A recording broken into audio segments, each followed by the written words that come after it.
नमस्कार दोस्तों, NEOM technical classes में सभी का हार्दिक स्वागत। दोस्तों, ये टेस्ट सीरीज आपके टेक्निकल हेल्पर के एग्ज़ाम में इंपॉर्टेंट रहने वाली है, तो आप इस टेस्ट सीरीज को एंड तक जरूर देखिए और सभी क्वेश्चन महत्वपूर्ण क्वेश्चन रहने वाले हैं। अब चलते हैं दोस्तों टेस्ट सीरीज के फर्स्ट क्वेश्चन पर। फर्स्ट क्वेश्चन आपकी स्क्रीन पर है। एक लैंप द्वारा उत्सर्जित प्रदीप्ति फ्लक्स और लैंप द्वारा उपभोग की गई ऊर्जा का अनुपात। यहाँ पर बताना है उत्सर्जित प्रदीप्ति फ्लक्स और उपभोग की गई ऊर्जा का अनुपात क्या होता है। तो ऑप्शन देखिए, प्रदीप्ति, बी है लक्स, सी है कैंडला, डी है ज्योति दक्षता। तो दोस्तों यहाँ पर देखेंगे कि जो प्रदीप्ति फ्लक्स क्या होता है। सबसे पहले देखेंगे यहाँ पर एक वर्ड आ रहा है प्रदीप्ति फ्लक्स।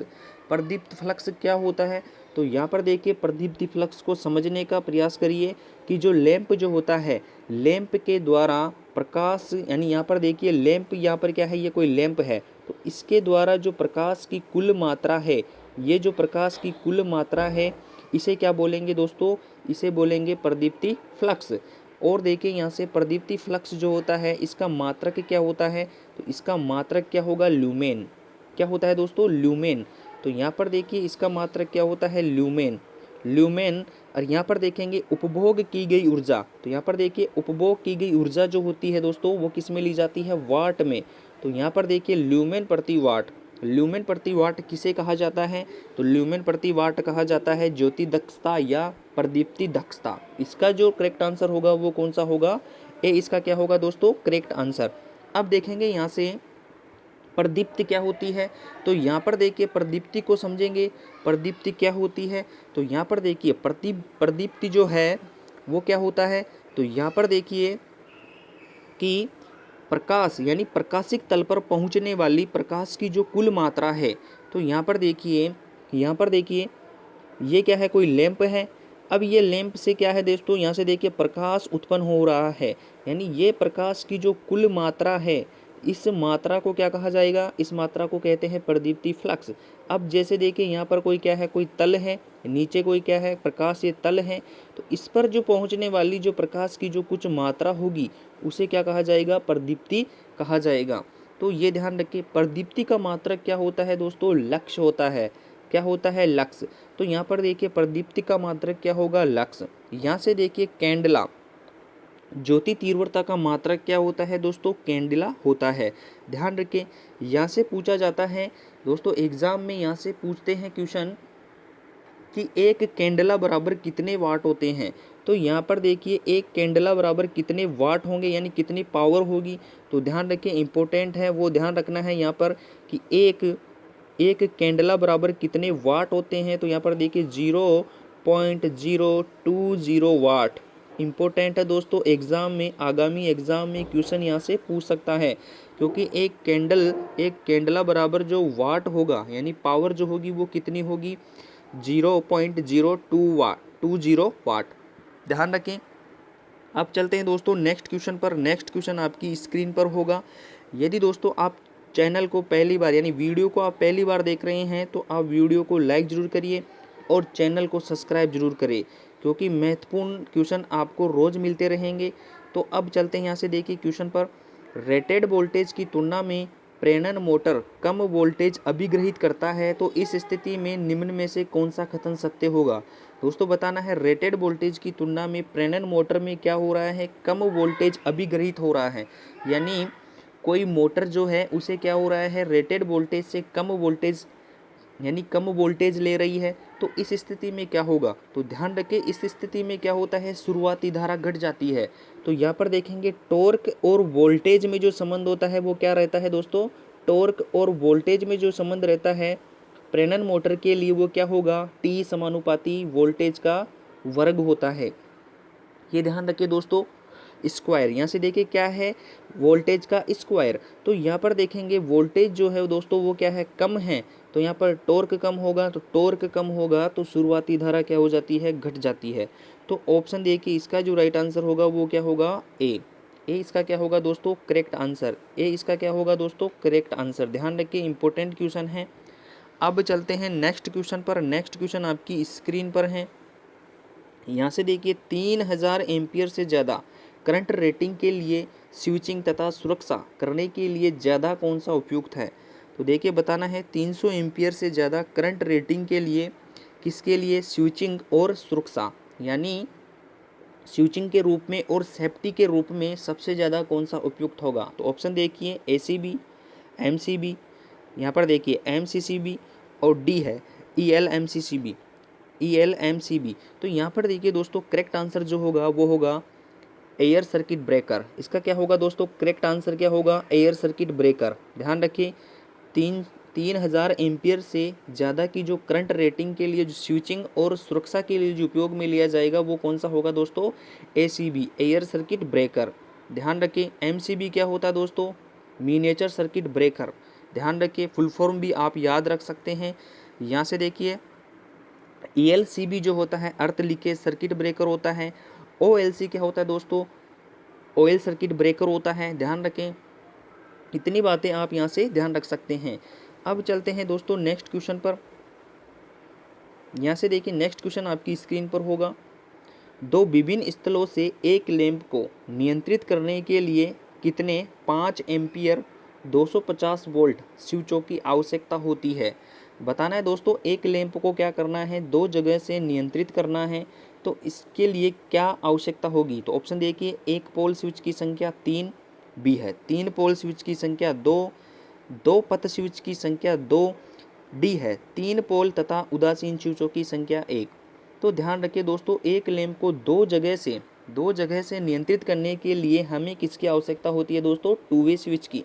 तो यहाँ पर देखिए 2 वे स्विच जो है यहाँ पर देखिए कौन से ऑप्शन में है?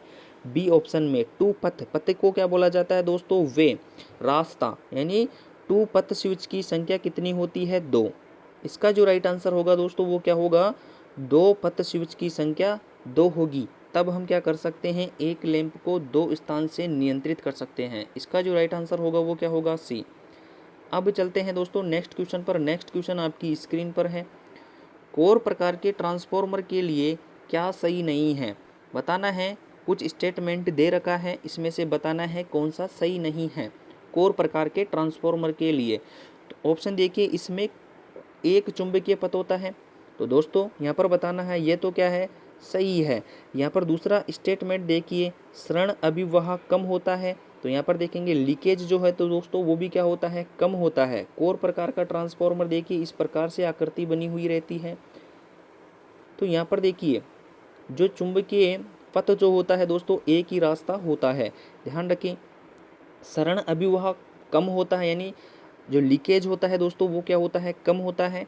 सी ऑप्शन देखिए, अनुप्रस्थ काट का क्षेत्रफल अधिक होता है, अतः कम टर्न की आवश्यकता होती है। दोस्तों ये स्टेटमेंट जो है ये दोस्तों ये क्या है? गलत है। अधिक यानी एरिया अधिक होगा तो टर्नों की संख्या भी क्या होगी? अधिक होनी चाहिए। तो यहाँ पर क्या दे रखा है? कम होती है। ये क्या है? गलत है। डी देखिए, उच्च वोल्टता और निम्न शक्ति की रेटिंग के लिए उपयोग लेते हैं, तो ये स्टेटमेंट भी क्या है दोस्तों? सही है। तो इसका जो करेक्ट आंसर होगा वो कौन सा होगा? C option. ध्यान रखिए दोस्तों इंपॉर्टेंट क्वेश्चन है। अब चलते हैं नेक्स्ट क्वेश्चन पर। नेक्स्ट क्वेश्चन आपकी स्क्रीन पर है। किस विद्युत संयंत्र में न्यूनतम प्रदूषण होता है? बताना है किस विद्युत संयंत्र में न्यूनतम प्रदूषण होता है, यानी सबसे कम प्रदूषण किस में होता है? ऑप्शन देखिए, नाभिकीय, डीजल, सी है तापीय, डी है सौर। तो यहाँ पर देखेंगे जो सोलर जो सिस्टम होता है दोस्तों इसमें सबसे कम क्या होता है? न्यूनतम प्रदूषण, यानी 0 के बराबर क्या होता है दोस्तों? प्रदूषण होता है। इसका जो राइट आंसर होगा वो कौन सा होगा दोस्तों? डी क्या होगा? करेक्ट आंसर होगा। तो ये ध्यान रखिए, डीजल में भी प्रदूषण होता है, नाभिक में भी प्रदूषण होता है, क्योंकि यहाँ पर क्या होता है? रेडिएशन फैलता है नाभिक में। यहाँ पर देखेंगे तापीय जो होता है दोस्तों यहाँ पर क्या करते हैं? हीट जनरेट होती है। ध्यान रखें, इसका जो राइट आंसर होगा वो क्या होगा दोस्तों? सी सौर। सौर जो होता है दोस्तों सोलर जो पैनल होते हैं दोस्तों उसमें जो न्यूनतम प्रदूषण होता है। ध्यान रखें इंपॉर्टेंट क्वेश्चन है। अब चलते हैं दोस्तों नेक्स्ट क्वेश्चन पर। नेक्स्ट क्वेश्चन आपकी स्क्रीन पर है, और यदि आपने वीडियो को लाइक नहीं किया है तो दोस्तों वीडियो को लाइक जरूर करिए, और आप चैनल पर नए हैं तो चैनल को सब्सक्राइब जरूर करें। यहाँ से देखिए क्वेश्चन, निम्न में से विद्युत उपकरण जल के भीतर काम कर सकते हैं? कौन से विद्युत उपकरण जो हैं, कौन से विद्युत उपकरण जल के भीतर काम करेंगे दोस्तों? कौन से सुरक्षा नियम के अंतर्गत आने वाले उपकरण जल के अंदर यानी जल के भीतर काम कर सकते हैं? तो ऑप्शन देखिए यहाँ से IP 64 सुरक्षा युक्त उपकरण, यहाँ से देखिए IP 68 सुरक्षा युक्त उपकरण, सी है IP 54 सुरक्षा युक्त उपकरण, डी है IP 20 सुरक्षा युक्त उपकरण। तो दोस्तों इसका जो राइट आंसर होगा वो ध्यान रखें कौन सा होगा, IP68 सुरक्षा युक्त उपकरण। ध्यान रखें ये नियम हर बार क्वेश्चन एक क्वेश्चन यहाँ से पूछ लिया जाता है। इसका जो करेक्ट आंसर होगा वो क्या होगा, IP68 सुरक्षा युक्त उपकरण। अब चलते हैं नेक्स्ट क्वेश्चन पर। नेक्स्ट क्वेश्चन आपकी स्क्रीन पर होगा, चुंबकीय अभिवाह घनत्व यानी चुंबकीय फ्लक्स घनत्व को मापने की इकाई है। ऑप्शन देखिए, वेबर, एम्पियर फेरा, सी है टेस्ला, डी है हेनरी। तो दोस्तों बताना है चुंबकीय फ्लक्स घनत्व का मात्रक पूछा जाए तो क्या होता है दोस्तों, टेस्ला। चुंबकीय फ्लक्स घनत्व का मात्रक क्या होता है, टेस्ला।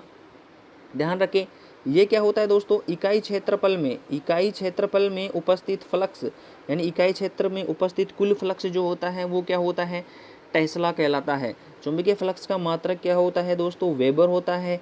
और यहाँ पर देखेंगे क्षेत्रफल का क्या होता है दोस्तों, मीटर स्क्वायर। तो यानी टेस्ला बराबर क्या होता है, वेबर प्रति मीटर स्क्वायर भी होता है।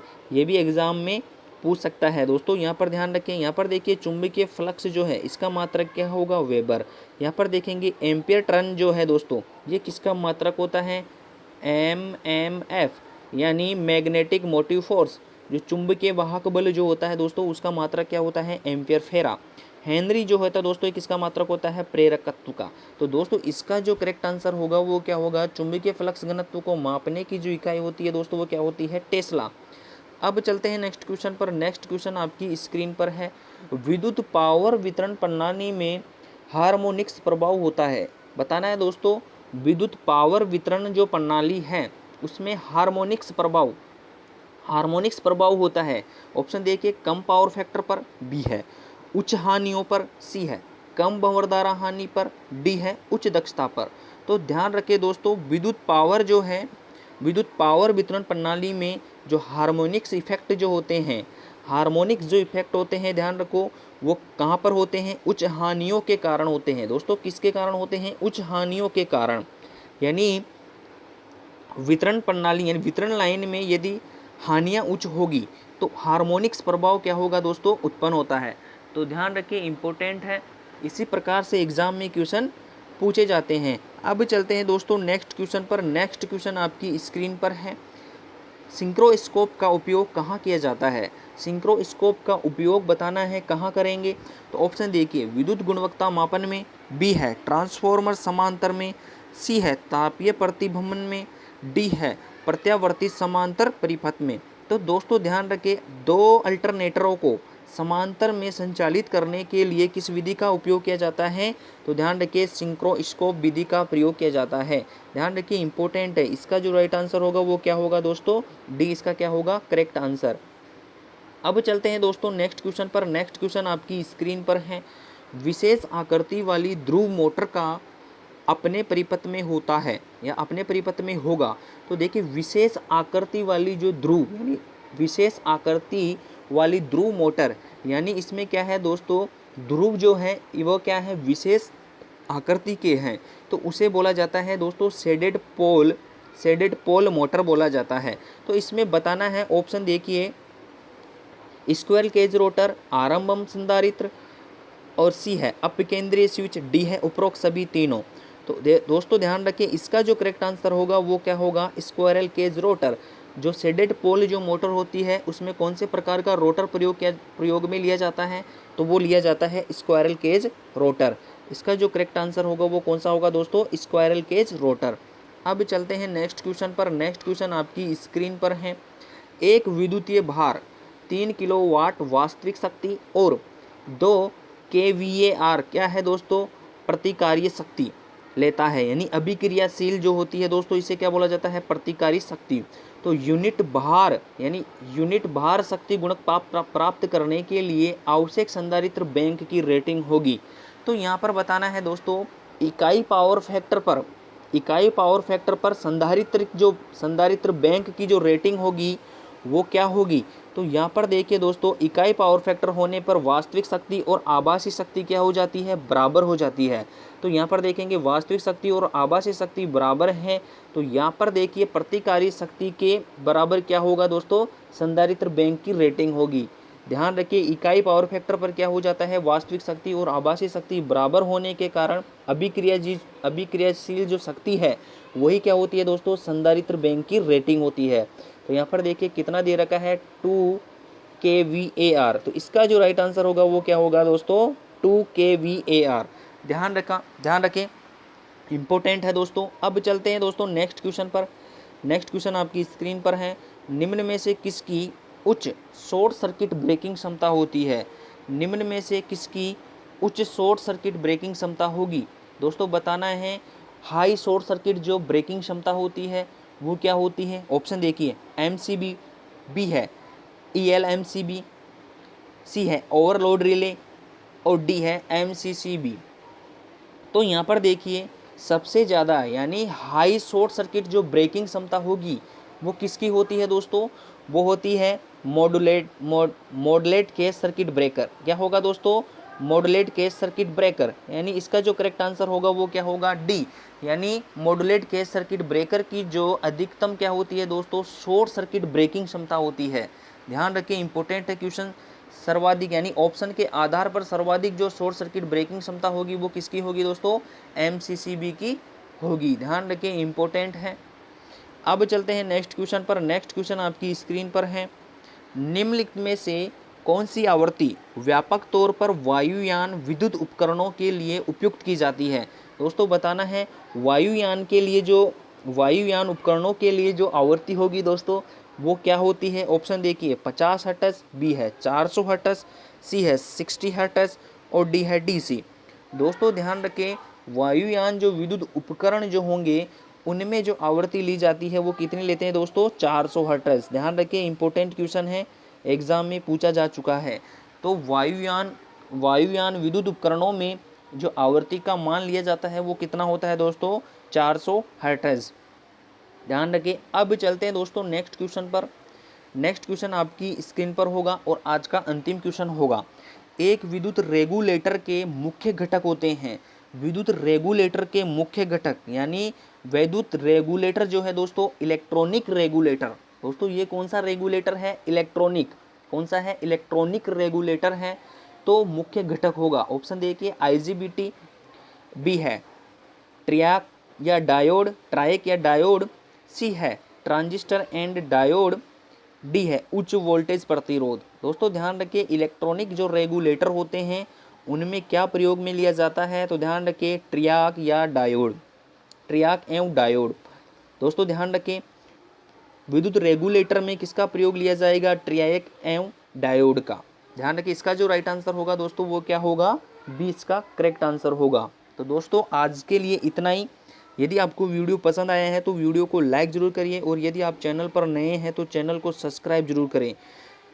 धन्यवाद। जय हिंद, जय भारत।